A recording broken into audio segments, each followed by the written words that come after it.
सबसे पहले तो मैं मेरे सभी पत्रकार साथियों का स्वागत करता हूं इस नए कार्यालय में, जिसका लोकार्पण 6 तारीख को हमारे यशस्वी राष्ट्रीय अध्यक्ष जेपी नड्डा जी के द्वारा किया गया था। और सरसा जिला में हमारे बीच में उपस्थित रहे थे हमारे कैबिनेट मंत्री कृष्ण पंवार जी, हमारे संगठन महामंत्री फणींद्र नाथ शर्मा जी और राज्यसभा के सम्मानित सांसद सुभाष बराला जी, और आप सभी लोगों की उपस्थिति भी थी, कार्यकर्ता भी थे, और आपके द्वारा उस कार्यक्रम को मिली शानदार कवरेज के लिए भी मैं आपका आभार प्रकट करता हूँ। तो मेरे मित्रों, आज जिस पर्पज़ के लिए हम आए हैं, पूरे प्रदेश में आज सभी जिलों की जिला कार्यकारिणी की घोषणा की गई है। भाजपा ने विधानसभा चुनाव के तुरंत बाद पूरे प्रदेश भर में एक संगठन पर्व का शुभारंभ किया था। संगठन पर्व जो है, उसके तहत बूथ से लेकर के आज हम जिस कड़ी पे पहुंच गए हैं, जिला पे पहुंचे हैं।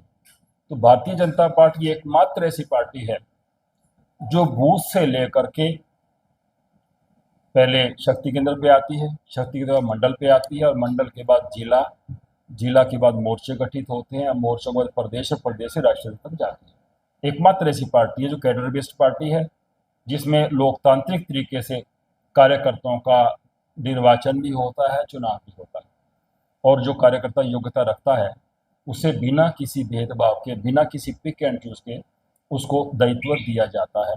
और मुझे गर्व है कि 14 करोड़ की जो भारतीय जनता पार्टी दुनिया की सबसे बड़ी पार्टी है, इसके सभी कार्यकर्ता बड़े समर्पित भाव से कार्य करते हैं। तो ये उन कार्यकर्ताओं की बदौलत ही है कि आज इतने दुनिया भर में जो हमारा नेतृत्व है, मोदी जी हैं, वो एक अंतर्राष्ट्रीय नेता बने। तो मैं अब आप आज के विषय पे आता हूँ। संगठन पर्व के तहत सबसे पहले उसमें भी मुझे सौभाग्य मिला कि चुनाव में मैं सह अधिकारी रहा। उसमें सबसे पहले सभी बूथों पे बूथ अध्यक्षों का चुनाव हुआ था। बूथ समितियां बनी, वहाँ कार्यकर्ताओं ने सर्वसम्मति से अपने तरीके से बूथों के अध्यक्षों को चुना, और बूथ अध्यक्ष चुने जाने के बाद वहाँ से हम आगे चलने के बाद जिस भी मंडल में मोर देन 50% बूथों का अध्यक्षों का चयन हो गया था, वहाँ मंडल वो चुनाव के लिए योग्य हो गया था। फिर मंडल अध्यक्षों का चुनाव हुआ। तो मंडल अध्यक्षों के नाते अब तो पार्टी ने हमारे 2 जिले बना दिए, एक डबल जिला बना, एक सिरसा बना है, परंतु उस वक्त सिरसा जिला एक ही था और हमारे 20 मंडल थे। तो 20 के 20 मंडलों का लोकतांत्रिक तरीके से सभी कार्यकर्ताओं की सहमति से अध्यक्षों का चयन हुआ। उस वक्त पार्टी ने निर्णय लिया था कि 45 साल से कम उम्र के लोगों को ही मंडल का अध्यक्ष बनाया जाएगा। पार्टी की बड़ी अच्छी सोच है ताकि एक अगली पंक्ति खड़ी हो जाए। मंडल अध्यक्षों के चुनाव के बाद प्रदेश में नाम मांगे गए, प्रदेश ने अपने स्तर पे भी नाम लिए, हर तरह से नाम पहुंचे। जैसे कि अगर मैं मेरी बात करूं तो मुझे, जैसे इस कार्यकारिणी में 2 महामंत्री थे, तो मुझे कहा गया भी 4 या 6 नाम आप भेजेंगे। अगर हमें 6 उपाध्यक्ष बनाने हैं तो कहा गया कि 10 या 12 नाम आप भेजेंगे। ये नाम प्रदेश में गए। प्रदेश की छोटी टोली जो होते हैं, हमारे सम्मानित प्रदेशाध्यक्ष मोहनलाल बड़ोली जी, हमारे संगठन महामंत्री फणींद्र दादा, प्रदेश के महामंत्री सीएम साहब, इन सब का आपस में विचार विमर्श उपरांत जो सूची उन्होंने फाइनल की है, वो सूची फाइनल होकर के कल रात को हमारे पास आ गई। तो ये जो चयन हुआ है, जिस भी तरह से हुआ, बिना किसी, फिर मैं शब्द प्रयोग करता हूँ, पिक एंड चूज के, ऐसा नहीं हुआ है। बिल्कुल सम्मानजनक तरीके से योग्य कार्यकर्ताओं को ये दायित्व दिए गए हैं। तो मैं आज आपके सम्मुख उसकी घोषणा करता हूँ। उपाध्यक्ष, 6 उपाध्यक्षों का चयन हुआ है। 6 में जो मैं आपको नाम बताता हूँ, श्री नरेश कुमार कटारिया जी, दूसरे उपाध्यक्ष का नाम है श्री वीरेंद्र सिंह टिन्ना जी, और हमारी बहन श्रीमती सुनीता रानी जी। उपाध्यक्ष निकुराम फौजी जी, बहन श्रीमती मीरा देवी जी, और ललित मोह पोपली जी। 6 उपाध्यक्षों का चुनाव हुआ है। महामंत्री के नाते 2 नाम प्रदेश ने भेजे हैं चयन के बाद, श्री हनुमान कुंडू जी और भाई अंबर कुमार जी। ये दोनों जिला के महामंत्री का दायित्व पर रहेंगे।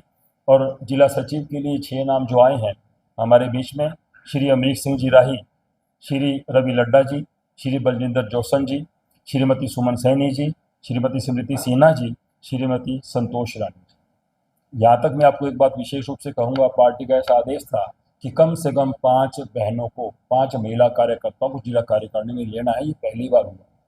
इस तरह जब मंडल का गठन किया गया था मित्रों, तो मंडल में ही पार्टी का एक कहना था कि आपको कम से कम मंडल कार्यकारिणी में 4 महिलाएं लेनी हैं, क्योंकि पार्टी में जैसा कि आप सभी लोग जानते हैं, मीडिया के मेरे मित्र जानते हैं, मोदी जी ने एक 33% आरक्षण का हमारा संसद में प्रस्ताव पारित कर रखा है।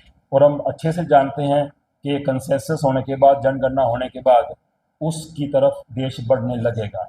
तो उसकी तरफ भारतीय जनता पार्टी पहले से बढ़ने लग गई है, ताकि हमारी बहनों को, हमारी जो बहनें राजनीतिक क्षेत्र में सक्रिय हैं, उन्हें सक्रिय किया जाए और उन्हें पता लगे कि राजनीति क्या होती है, लोगों से मिलना क्या होता है। उस सिस्टम के तहत मंडलों में भी हमने 4-4 बहनों को दायित्व दिया है और जिला में भी 5 बहनों को दायित्व मिला है। और इसके बाद मैं आपसे बात करूं, कोषाध्यक्ष के रूप में मेरे भाई अजय गोयल जी का चयन हुआ है। कार्यालय सचिव के रूप में हमारे भाई विष्णु शर्मा जी का चयन हुआ है। और एक प्रवक्ता का पद है, जिला स्तर पे पार्टी ने सब प्रवक्ता नियुक्त किए हैं, उसके लिए डॉक्टर गंगा सागर खेरवाला जी का चयन हुआ है। और आईटी के लिए श्री राघव गुप्ता जी, सोशल मीडिया के नाते भाई ललित छिंपा जी, और मीडिया के नाते देवराज मेहोल जी का चयन हुआ है। और मन की बात, ये मन की बात कार्यक्रम है, ये आप सभी लोग भली बात परिचित हैं कि मोदी जी लगातार हर महीने के अंतिम रविवार को देशवासियों से अपने मन की बात करते हैं। तो पार्टी ने मन की बात का भी एक प्रमुख नियुक्त किया है, वो भाई कृष्ण मेहता जी को नियुक्त किया है। तो ये सभी जो पद हैं पूरी तरह से विचार उपरांत हमारे प्रदेशाध्यक्ष जी के द्वारा ये एक लिस्ट तैयार करके दी गई थी, जो मैंने आपके आगे घोषणा की है।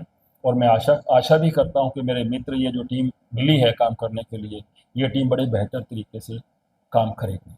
अब इससे आगे की अगर मैं बात करूं, जो संगठन में आगे होना है, अब इसके बाद प्रदेशाध्यक्ष का चयन होना है। प्रदेशाध्यक्ष जी अपनी टीम बनाएंगे, फिर प्रदेश स्तर पे हमारे 6 मोर्चे हैं पार्टी में, 6 मोर्चों के 6 प्रदेशाध्यक्ष चुने जाए। एससी मोर्चा, बीसी मोर्चा, युवा मोर्चा, महिला मोर्चा, अल्पसंख्यक मोर्चा।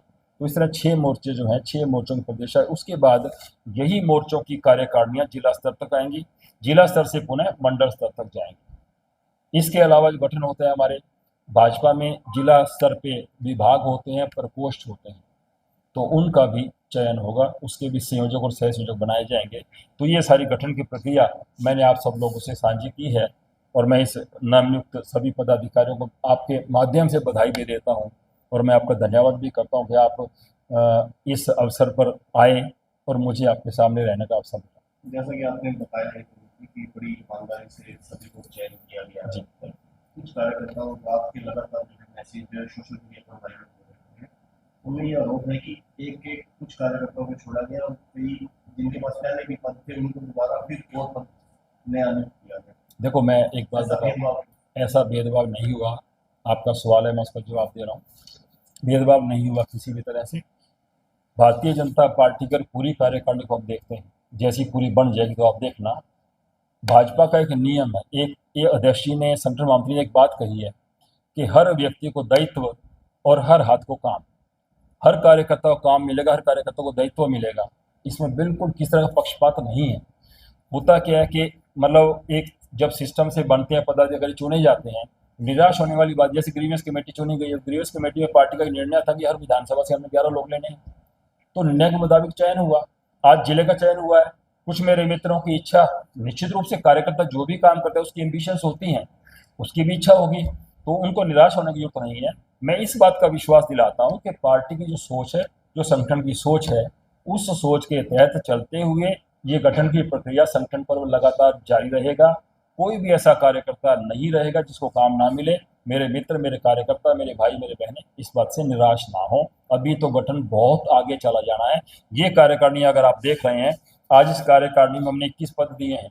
अब मैं आपके सामने कैलकुलेशन करता हूँ, 21 को आप 6 से गुना कीजिए, 6 मोर्चे बने। मंडलों में हमने 17 पद दिए हैं, 17 मेन बॉडी बन गई। 17 को आप 6 से गुना कीजिए, 6 मोर्चे बनेंगे। विभाग प्रकोष्ठ मिलाकर के 52 होते हैं, उनका प्रमुख बनेगा, सह प्रमुख बनेगा, उसकी 5-5 की टीम बनेगी। तो कार्यकर्ता कोई भी ऐसा रहेगा ही नहीं जिसको दायित्व नहीं मिलेगा। ऐसा बिल्कुल नहीं है, बिल्कुल चिंता ना करें मेरे कार्यकर्ता साथी, बहुत अच्छे से टीम बनेगी। और ये टीम, मैं इस बात का विश्वास दिला सकता हूँ आपके मीडिया के माध्यम से, जो टीम जिस ऊर्जा से काम कर रही है, जिस ऊर्जा से मेरे मंडल लगे हुए हैं, जिला की टीम ये लगेगी, आगे और लगेंगे। हम इस तरफ जा रहे हैं, पोटेंशियल बहुत है सरसा में, सरसा जिला में भी, सरसा लोकसभा में भी। हम निस्संदेह, हमारी जो तैयारी है वो ये है कि आने वाले किसी भी चुनाव में, चाहे वो विधानसभा चुनाव है, चाहे लोकसभा चुनाव है, हम कमल खिलाने के लिए टीम तैयार है। प्रकाश जी, आपकी इतनी बड़ी पार्टी है, मन की बात है, लेकिन लोगों के मन की बात क्यों नहीं पढ़ पाते? तालावाली में हाथ है, ये तो इतनी बड़ी पार्टी है आपकी। कालांवाली के सिरसा की बात के साथ कर दूं कि सिरसा में आप ही के पार्टी के जो पार्षद प्रतिनिधि हैं, वो नगर परिषद के कामकाज पे सवाल उठा रहे हैं, घोटाला की बात करते हैं, सारा शहर उठा पड़ा है। घोटाले के लिए आपको ध्यान होना चाहिए, एक कमेटी बन चुकी है, जांच हो जाएगी, कोई विषय नहीं। अगर ऐसा विषय आता है, किसी तरह का विषय आता है, तो विषय के लिए एक बात तो क्लियर है, मेरे मीडिया के मित्रों से मैं कहना चाहूँगा, सरकार की जो है चाहे करप्शन के लिए जीरो टॉलरेंस पे है। अब आपसे एक सवाल मैं सिंपली बात करता हूँ, हम 2014 में भाजपा सत्ता में आई है, केंद्र में हम तीसरी बार आए हैं, प्रदेश में भी तीसरी बार आए हैं। जिस तरह से इससे पहले घोटाले होते थे, रोज हफ्ते 10 दिनों में हमें घोटाला मिल जाता था, ऐसा कोई काम नहीं हुआ। तो निश्चित रूप से ऐसा कोई भी विषय नहीं है। जहाँ कहीं भी लगता है, अभी यहाँ के तहसीलदार साहब को सस्पेंड किया गया, तो पार्टी जीरो टॉलरेंस पे चल रही है। किसी भी स्तर पे भ्रष्टाचार सहन नहीं किया जाएगा। अगर कोई बात होती है, लोकतांत्रिक तरीके से अपनी बात रखी जाती है, पार्टी तक भी आती है, अधिकारियों तक भी जाती है, सीएम साहब तक भी जाती है, उसका संज्ञान लिया जाता है। एक बात और सामने आई कि अधिकारी जो है वो किसी की नहीं सुनते। कल कांग्रेस ने एक प्रदर्शन किया तो काम चलान हो रहे थे, 2 महीने से लोग तंग हैं, मोहल्लों में जा जाके लोगों के चलान किए जा रहे हैं। पिछले महीने की रिपोर्ट है कि लगभग 3 करोड़ 49 लाख रुपए चलान से इकट्ठा किया गया, जो इस महीने की तो रिपोर्ट मिली है। तो अधिकारी एसपी ज्ञापन तक नहीं लेने आता, तो आप क्या ऐसा पार्टी इसके लिए क्या कर रही है? नहीं, ऐसा दहशत वाला बात नहीं है, बिल्कुल ऐसी बात नहीं है। देखो मेरी बात सुनिए, अब सिंपल एक बात करते हैं, आप लोग हम लोग सारे बैठे हैं। चलान, अगर जैसे मेरी गाड़ी का चलान होता है, मेरी गाड़ी का तो चलान हुआ है, कोई विषय नहीं। जब होता है चलान तो किसी कमी की वजह से होता है ना, इस बात से तो आप सहमत होंगे। चलान ये तो है नहीं कि मुझे हाथ दिया, रोक दिया और चलान काट दिया, पर्ची काट दी, ये बात आप मानते हैं। अब एक छोटा सा एग्जाम्पल मैं आपसे देता हूँ। अब हम सब लोग जब चंडीगढ़ की सीमा में एंटर होते हैं, हम कारपेट लगा लेते हैं, उससे पहले कारपेट क्यों नहीं लगाई जाती? मैं दिल्ली में अगर बाइक चलाता हूँ तो मैं घर में पहले हेलमेट उतारता हूँ। तो ये चलान वाली बात, उस विषय को, कांग्रेस का तो एक मुद्दा, उसको तो मुद्दा चाहिए, मैं इसको मुद्दा समझता नहीं। कांग्रेस के पास बोलने के लिए कुछ भी नहीं है। वो विकास की बात क्यों नहीं करती, वो रोजगार की बात क्यों नहीं करती, वो जो हमारे, अब आप देखिए ना, हाईवे देख, मतलब भाजपा ने 14 से जो अब तक दिया है उसकी बात क्यों नहीं करते वो लोग? तो ये कोई विषय, मैं इस विषय को नहीं समझता। अगर आज चलान जो होता है, अधिकारी कोई धक्का नहीं कर रहे हैं, चलान हो रहे हैं, तो चलान के लिए मैं तो जनता से एक अपील करूंगा कि हम अपने कागज डॉक्यूमेंट्स पूरे करके चलें, ताकि ये हमारी सेफ्टी के लिए है। अब मैंने खुद देखा है, कई ऐसे इंसिडेंट देखे, मैं आपके सामने, मीडिया के सामने, मैं ऑनलाइन बोलने में कोई दिक्कत नहीं है। मेरे पिता एक बाइक स्कूटी पे जा रहे थे, अगर उनके हेलमेट होता तो शायद वो बच जाते। तो मैं इसलिए आपसे एक बात कहना चाहूंगा, इस बात को हम उस तरह ना लें कि पुलिस चलान कर रही है, तो इस बात को वो ना लिया। पुलिस चलान किसके लिए कर रही है? आपकी और मेरी जिंदगी के लिए कर रही है। हमें रूल्स को फॉलो करना चाहिए, डॉक्यूमेंट्स पूरे, कागज पूरे। ऐसा एक भी इंसिडेंट नहीं मिलेगा चलान कर दिया गया, बिल्कुल नहीं करेगा, ना कोई अधिकारी कर रहा है, नहीं जो आगे जो ड्यूटी पे लोग हैं, ऐसा बिल्कुल नहीं होगा। वो बात तो ठीक है, चलो चला रहे, लेकिन रोड की हालत क्या है? रोड के ऊपर लोग, टूटे रोड है। रोड का लगातार चल रहा है, काम चल रहा है, रोड की बात चल रही है सरकार। मैं वही आपसे बात बोल रहा हूँ। आप जाते हैं, दिल्ली जाते हैं, कहीं जाते हैं, आप देखिए ना, दिल्ली जाते पहले कितने घंटे लगते थे, 6 घंटे पहुंचते थे हम लोग, कितना परेशान होते थे। अब हमें पता नहीं लगता दिल्ली कब आ गई, चंडीगढ़ कब आ गया, भारतमाला की। आप देखिए, रोड्स के लिए बात अगर कर रहे हैं तो बिल्कुल ऐसा विषय नहीं है। जितना नेटवर्क रोड्स का हुआ है, रोड्स में, मैं शहर की बात भी करूंगा, रोड्स में आज इंडिया पूरे वर्ल्ड में दूसरे नंबर तक कम्पीट करने के लिए जा रहा है। अब शहर की जहाँ तक बात है, तो शहर में भी जहाँ जहाँ भी जिस भी तरह से है, लगातार उसका ध्यान लिया जा रहा है। अधिकारियों से मेरा भी मिलना होता है, सुधार होगा, निश्चित रूप से होगा। भाजपा सुधार के लिए काम कर रही है। कांग्रेस ने कल प्रदर्शन किया, उन्होंने कहा कि एसपी ज्ञापन दे रहा है, आगे कानून में हमारी सुनवाई होगी तो शहर भी बंद करेंगे। अकेले चलान को लेकर नहीं, उनका ये कहना है कि चलान काटें, कम से कम शहर में जो नशा बिक रहा है, अपराध है, उन पर भी गौर करें। नशे के लिए आप, अब सीएम साहब आए थे, सीएम साहब आए, नशे के मुद्दे को लेकर के पुलिस का हेडक्वार्टर अलग बना, डिस्ट्रिक्ट बनाना, नशे के लिए सरकार का संज्ञान है। तो आप देखिए, हर हॉस्पिटल में नशे की, इस तरह के जो पेशेंट्स मिलते हैं, नशे में आदी हो जाते हैं, उनके लिए स्पेशल बेड्स की व्यवस्था की गई है।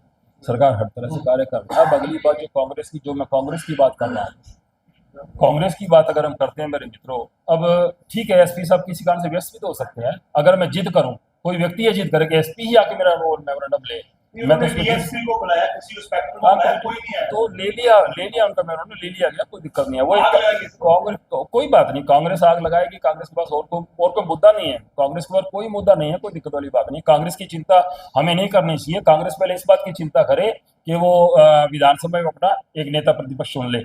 13 साल से उनके चुनाव नहीं हुए, मैं चुनाव के लिए आज गठित करके आप सामने बैठा हूँ। वो अपने जिलाध्यक्ष की नियुक्ति करें।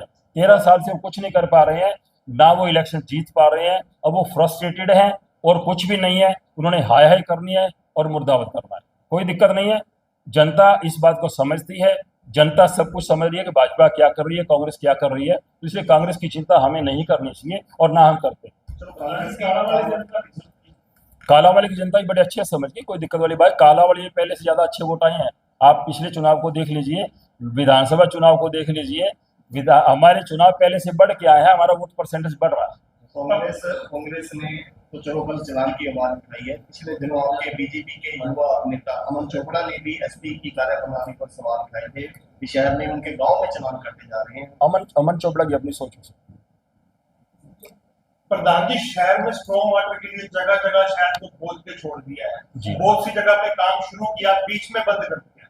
स्ट्रॉन्ग वाटर प्रोजेक्ट जैसे ही सारा ठीक हो जाएगा, रोड्स भी ठीक हो जाएंगे, अभी प्रोसेस चल रहा है, बहुत सी जगह काम बीच में बंद कर दिया, इसलिए रोका गया। रेनी सीजन आ गया होगा, इस वजह से रोका है, कोई दिक्कत वाली बात नहीं है। बड़े अच्छे से स्ट्रॉन्ग वाटर का प्रबंधन हो जाएगा और ये हमारे शहर के लिए बहुत जरूरी भी है। हम देखते हैं ना, थोड़ी सी बारिश आती पानी खड़ा होता है, स्ट्रॉन्ग वाटर होना चाहिए। सिस्टम बन रहा है, अच्छे से बनेगा और शहर में हर घंटे आधे घंटे में तुरंत उसके बाद वो पानी निकल जाएगा।